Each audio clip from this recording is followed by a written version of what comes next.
నమస్తే, welcome to Aadab Hyderabad. ఈరోజు సర్పంచ్ ఎలక్షన్లు చాలా కీలకంగా మారిపోయాయని చెప్పుకోవచ్చు. ఇటు మొన్న జూబ్లీహిల్స్ బై ఎలక్షన్ తర్వాత కూడా సర్పంచ్ ఎలక్షన్స్ ఎప్పుడు పెడతారని చెప్పేసి కూడా చాలా గ్రామాలు ఇప్పటికీ అభివృద్ధికి నోచుకోలేని పరిస్థితి. సో ఇప్పుడు సర్పంచ్ ఎలక్షన్స్ ఒక 3 ఫేజ్లో పెట్టిన తర్వాత ఫస్ట్ విడత అయితే జరుగుతూ ఉన్నది. ముఖ్యంగా ఈ గ్రామాలలో అభివృద్ధికి మాత్రము ఎటువంటి నోచుకోలేని సదుపాయాలు లేక కూడా చాలా గ్రామాలు వెనుకబడిపోతూ ఉన్నాయి. ముఖ్యంగా యాదాద్రి భువనగిరి జిల్లా రామన్నపేట మండలం మునిమంపుల గ్రామం నుంచి బొడ్డుపల్లి వెంకటేశం కూడా తను ఎస్ఎఫ్ఐ ఆర్గనైజేషన్లో వర్క్ చేసి ఎన్నో సమస్యలు మీద పోరాటం చేసి ఇటు మండలంలో కావచ్చు, జిల్లాలలో కావచ్చు సైకిల్ యాత్రలు చేసి కలెక్టరేట్ల దగ్గర విజ్ఞప్తి పత్రాలు ఇచ్చి ధర్నాలు చేసి రాస్తారాకోలు చేసి ఇటు డిగ్రీ కళాశాలలో సీట్లు పెంపు కోసం చేసి ఇట్లా అనేకమైన సమస్యల మీద పోరాడి ఇప్పుడు తను సర్పంచ్గా అయితే నిలబడతా ఉన్నాడు. బొడ్డుపల్లి వెంకటేశం ప్రస్తుతం మనతో పాటు ఉన్నాడు. తను మేనిఫెస్టో ఏంది, తనకున్న అవగాహన ఏంది, సమస్యల మీద అవగాహన ఏంది, తను ఏం చేయబోతా ఉన్నాడు, ఇంతకుముందు చేసిన పార్టీలు ఏమేమి డెవలప్మెంట్ చేసినాయి, ఇట్లాంటి అభివృద్ధి విషయాలు అన్ని గురించి మాట్లాడదాం. నమస్తే వెంకటేష్. నమస్తే అండి. సో చెప్పండి, ముఖ్యంగా ఇప్పుడు సర్పంచ్ ఎలక్షన్ చాలా కీలకంగా మారిపోయినాయి. సో మీరు ఎప్పటి నుంచి ఈ కెరీర్ ఎంచుకున్నారు, ఇప్పుడు ఈ సర్పంచ్ దాకా మెయిన్ సర్పంచ్గా పోటీ చేయడానికి కారణం ఏంది? నేను ఇంటర్మీడియట్ స్థాయి నుండి మా గ్రామం చైతన్యవంతమైన గ్రామం.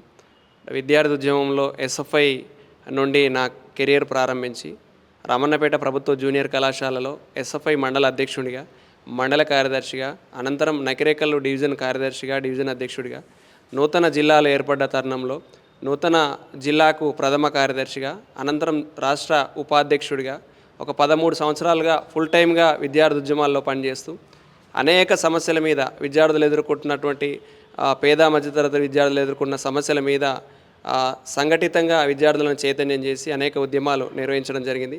అది సంక్షేమ హాస్టళ్ళు కానీ, ప్రభుత్వ పాఠశాలలు కానీ, ఫీజుల పెంపు కానీ, బస్సుల సమస్య కానీ, ఇట్లా ప్రతి సమస్య మీద కూడా స్పందిస్తూ విద్యార్థులను కూడగట్టి అనేక పోరాటాలు నిర్వహించడం జరిగింది. అనంతరం అదే స్ఫూర్తితో ఉన్నటువంటి సిపిఎంలో కూడా కీలక భూమిక పోషిస్తూ మండల కార్యదర్శిగా ఉంటూ అనేక ప్రజా పోరాటాలు కూడా నిర్వహిస్తూ ఈ తరుణంలో జరుగుతున్నటువంటి ఎలక్షన్లలో ఒక యువకుడిగా, విద్యావంతుడిగా నాకు ఇక్కడ సిపిఎం పార్టీ సర్పంచ్గా అవకాశం ఇవ్వడం జరిగింది. అదే ఆ గ్రామంలో మాకున్నటువంటి ప్రజాదరణను చూసి బీఆర్ఎస్ పార్టీ కూడా ముందుకొచ్చి మద్దతు ఇవ్వడం జరిగింది. బీఆర్ఎస్ మద్దతుతోటి సిపిఎం అభ్యర్థిగా ఈరోజు మునిపంపుల మేజర్ గ్రామ పంచాయతీకి సర్పంచ్ అభ్యర్థిగా బరిలోకి దిగడం జరిగింది. నాకు కత్తెర గుర్తు రావడం జరిగింది. ఈ తరుణంలో నేను ప్రచారం నిర్వహిస్తూ ప్రజల్లోకి కూడా వెళ్ళడం జరుగుతుంది. సో ముఖ్యంగా అంటే మీరు దన్నాలుగా వచ్చి ఈ సీట్ల గురించి కావచ్చు ఫైటింగ్ చేసినప్పుడు ముఖ్యంగా వాళ్ళు చేసినప్పుడు అభివృద్ధి ఏ విధంగా ఉన్నది, ప్రస్తుతం ఎట్లా ఉన్నది? అంటే గతంలో అభివృద్ధి ఆ గ్రామంలో తీవ్రమైనటువంటి సమస్యలు ఉన్నాయి. మేము సిపిఎం పార్టీగా ఏ పార్టీ ఉన్నా అధికారంలో ఎవరు సర్పంచ్ ఉన్నా కూడా ఆ సమస్యల్ని వెలికి తీసి ప్రభుత్వం దృష్టికి తీసుకెళ్ళి, అధికారుల దృష్టికి తీసుకెళ్ళి వాళ్ళతో కోఆర్డినేషన్గా కూడా కొన్ని సమస్యలు పరిష్కారం చేయగలిగినాం. అదే తరుణంలో ఇంకా సర్పంచ్గా ఉంటే మరిన్ని సమస్యల్ని కూడా కూడగట్టి ప్రజల్ని కూడగట్టి వాళ్ళ సహకారం చేసుకోవడానికి కూడా అవకాశం ఉంటుంది. అది మహిళా సంఘాలని ఆర్గనైజ్ చేయడం కానీ, విద్య మీద కానీ, వైద్యం మీద కానీ, గ్రామంలో ఉన్నటువంటి పారిశుద్ధ్యం మీద కానీ అందరూ కూడా కోఆర్డినేషన్ తోటి ముందుకు పోవాలనే ఉద్దేశంతో ఈరోజు చేయడం జరుగుతుంది. అనేకపరమైన సమస్యలు ఉన్నాయి. అక్కడ ఒక ప్రభుత్వ ఆసుపత్రి ఉన్నది, ఒక స్కూల్ మాదిరిగా పొద్దుగాల తీయడం, పొద్దుకంగా బంద్ చేయడం లాగా ఉన్నటువంటి పరిస్థితి ఉన్నది. 10 గ్రామాలకు అదే ఆసుపత్రి కీలకమైంది. కానీ 24 గంటల వైద్య సౌకర్యం లేక అనేక మంది రోగులు దాదాపుగా రోజుకు ఒక 100 మంది ఓపీ వస్తుంటారు.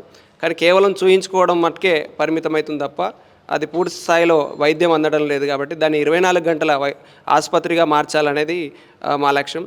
అదేవిధంగా ఒక తీవ్రంగా వేములకొండ అనే దేవస్థానం ఉంటుంది. ఆ దేవస్థానానికి బాట సరిగ్గా లేదు. మొత్తం కూడా రోడ్డంతా చిందరవందరై అక్కడ గీత కార్మికులు కానీ, వ్యవసాయ కూలీలు కానీ, రైతులు కానీ, అక్కడ ఉన్నటువంటి బోటు మీద గూడెం గ్రామాన్ని ప్రజలు కానీ, గ్రామాలకు పోయేటటువంటి ప్రజలు కానీ తీవ్రమైనటువంటి సమస్య ఎదుర్కొంటున్నారు. కాబట్టి అది రోడ్డు కూడా వేయాల్సినటువంటి అవసరం ఉన్నది.